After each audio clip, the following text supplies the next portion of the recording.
We met up with Kirk, the owner of Miniature Building Authority, at Gen Con, and sad to say, he told us this is going to be his last Gen Con.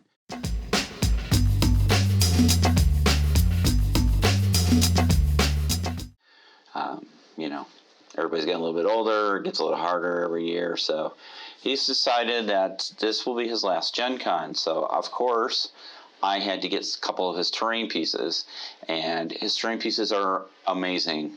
They're beautiful, they're detailed. If you get the ones that are pre-painted and everything, as I'm going to show you, they easily throw them on your game table. They add so much atmosphere and flavor to your games. Just will enhance your gameplay experience by tenfold.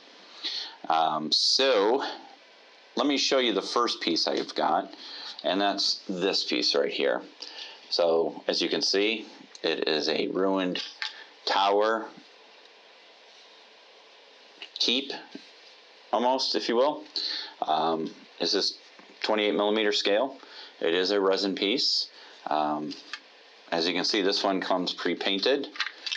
Take the ladders out, and there's some other bits and pieces here.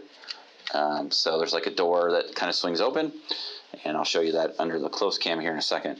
But as you can see, it's flocked, painted, weathered. It looks really nice. This will go really nice on a game table. And then on the bottom side, I actually had him sign it for me. So, and I had him do that because it's his last Gen Con. So as you can see under the the overhead cam, I should say, you can see it's nicely flocked. The detail's amazing. It's just truly a tremendous piece. It's not heavy at all. So yeah, this is a great piece. This was on sale for, I believe, $100 as it is. Just fantastic piece. I highly recommend any Miniature Building Authority's terrain pieces. Yes, they can be a little on the costly side, if you will, but it's resin, it's painted, it's flocked. Like I said, you can literally put this down on the table. What am I going to use something like this for? Honestly, it can be used for any game. Historicals, fantasy, anything. This will fit nicely on a table where it could be a battlefield, you know, for bolt action in Europe somewhere. It'll work nicely for Warhammer Fantasy or Old Hammer or whatever they call it. You can use it for Saga. You can use it for fantasy games. You know, you can do Mantic, Kings of War. It'll literally fit on any setting. I mean, look at this. Just a beautiful, beautiful piece. And honestly, I truly feel it's worth $100. It really is. Can you find other pieces that cost less? Yes. MDF terrain and stuff like that. And you probably could, you know, sculpted one yourself or stuff. But if you're looking for something where you can literally pick up, put on your table, and it's ready to go, Miniature Building Authority has a ton of different terrain. So they have historical terrain, they have, you know, ancients, everything you can think of, no matter the setting. And like I said, this piece is pretty universal and just well done. Just a tremendous piece. Highly recommend it. So that was the first piece. I'm going to set that aside. And I'm going to open up the second piece here. Okay, so here's the second piece. So this is the ruined square tower. And I'll show that off right here. I'll show the bigger picture so everybody can see it. And this one again comes pre-painted. You can option for some of these to just be, you know, the print, no paint, no weathering, no flock, nothing. You can do it yourself if you wish.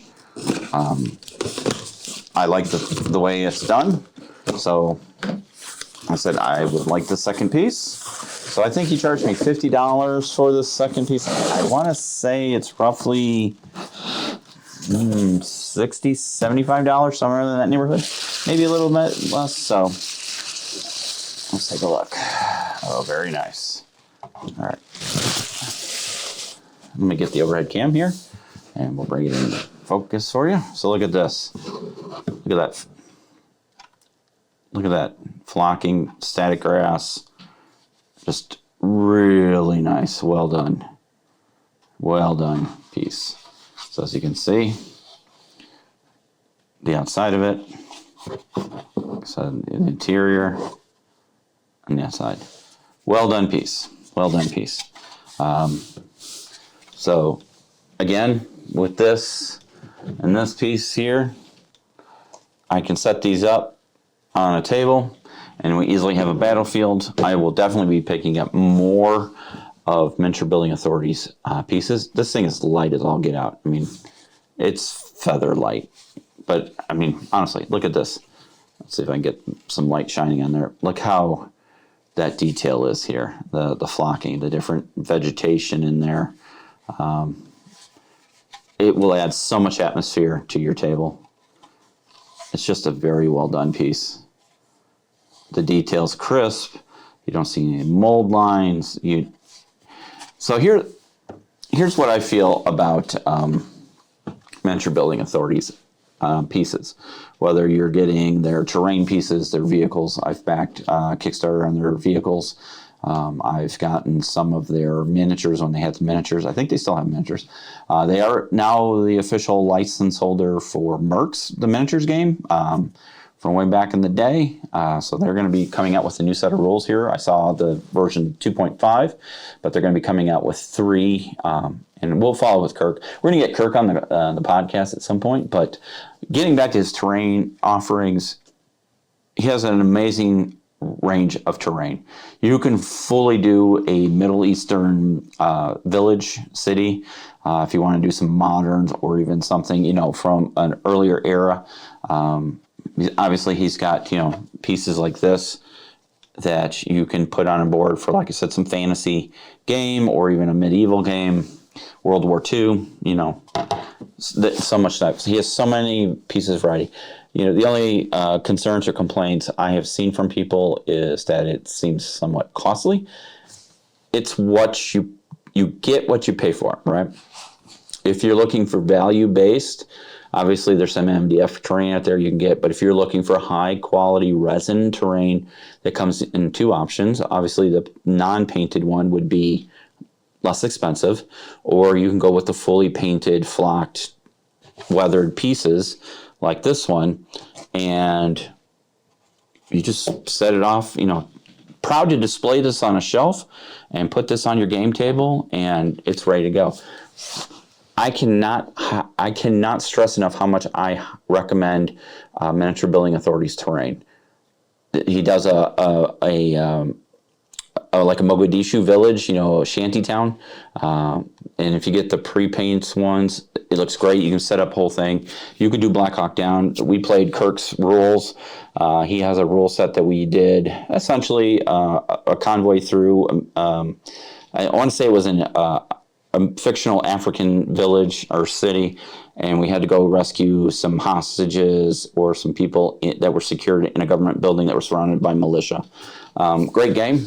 He had, you know, 3-story buildings and other things like that. So the terrain totally enhances it. So if you're one of those people that really wants to put some really nice looking terrain on your table and don't have the time or even the desire to assemble and paint, and you're willing to spend a little extra money, again, you're paying for quality, okay? You're paying for good production pieces. These are all hand painted. I mean, it's not mass quantity. They create their own pieces, they cast their own pieces, and they have them painted and flocked. So it's not a factory, you know, big mass factory production line. These are hand quality pieces. So I cannot stress enough how these look. I cannot stress how well they're made. And these will be amazing on my game table. They'll be amazing on your game table. So make sure you check out Miniature Building Authority. You can find them on the internet. They have a website. I believe it's miniaturebuildingauthority.com. I'll put a link in the video description below. But yeah, I can't say enough for these pieces here. They're just amazing pieces of terrain, and you get some well done craftsmanship. So again, if you're looking for pre-made terrain that's painted and flocked and weathered, Miniature Building Authority is an excellent resource to go to. I highly recommend it. On a rating scale of 1 to 5 stars, I will give it a 5 stars for overall quality. I can't say anything else. There's, like I said, the only downfall is if you're on a tight budget, it might be a thing. But even if you're on a tight budget, I would suggest that you find that one piece that would be like your centerpiece. Look into getting it and invest in it. And I guarantee you will not be disappointed. And you can easily find them on the internet.